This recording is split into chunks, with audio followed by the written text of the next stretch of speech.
दोस्तों, आज हम आपको सुनाने वाले हैं एक प्रसिद्ध और प्रेरणादायक कहानी। तो जब तक कहानी शुरू करें तब तक कृपया चैनल को लाइक और सब्सक्राइब कर दीजिए।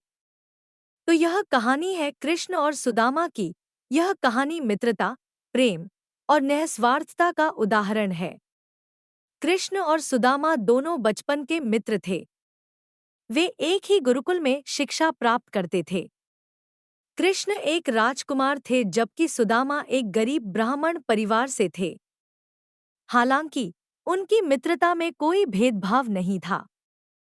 मित्रता का प्रमाण। गुरुकुल से शिक्षा प्राप्त करने के बाद दोनों अपने अपने जीवन में व्यस्त हो गए। कृष्ण द्वारका के राजा बन गए और सुदामा अपनी गरीबी में जीवन व्यतीत करने लगे।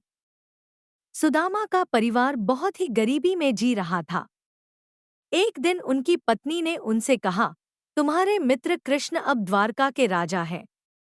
तुम उनसे सहायता मांगने क्यों नहीं जाते? सुदामा का द्वारका जाना। सुदामा को अपनी गरीबी का कोई मलाल नहीं था, परंतु अपनी पत्नी के आग्रह पर वे कृष्ण से मिलने का निश्चय करते हैं।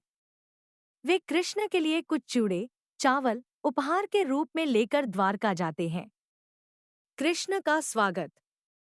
द्वारका पहुंचकर सुदामा को दरबार में प्रवेश करने में संकोच होता है, लेकिन जब कृष्ण को पता चलता है कि उनका मित्र सुदामा आया है, तो वे तुरंत दौड़कर उनके पास जाते हैं और उन्हें गले लगाते हैं।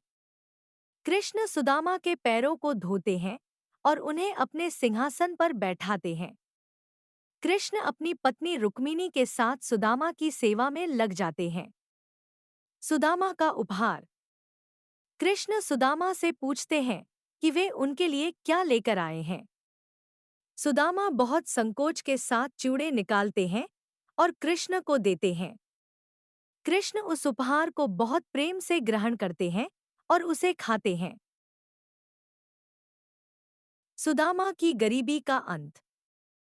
सुदामा कृष्ण से किसी प्रकार की सहायता मांगने में संकोच करते हैं और बिना कुछ मांगे ही वापस अपने गांव लौट जाते हैं।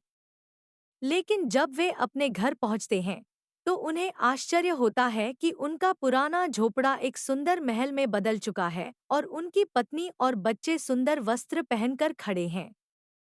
सुदामा समझ जाते हैं कि यह सब उनके मित्र कृष्ण की कृपा का परिणाम है। संदेश। इस कहानी से हमें यह सीख मिलती है कि सच्ची मित्रता में प्रेम, निस्वार्थता और विश्वास सबसे महत्वपूर्ण होते हैं। कृष्ण और सुदामा की मित्रता इस बात का प्रतीक है कि मित्रता में धन दौलत का कोई मोल नहीं होता, बल्कि सच्चा प्रेम और समर्पण ही सबसे बड़ा धन होता है।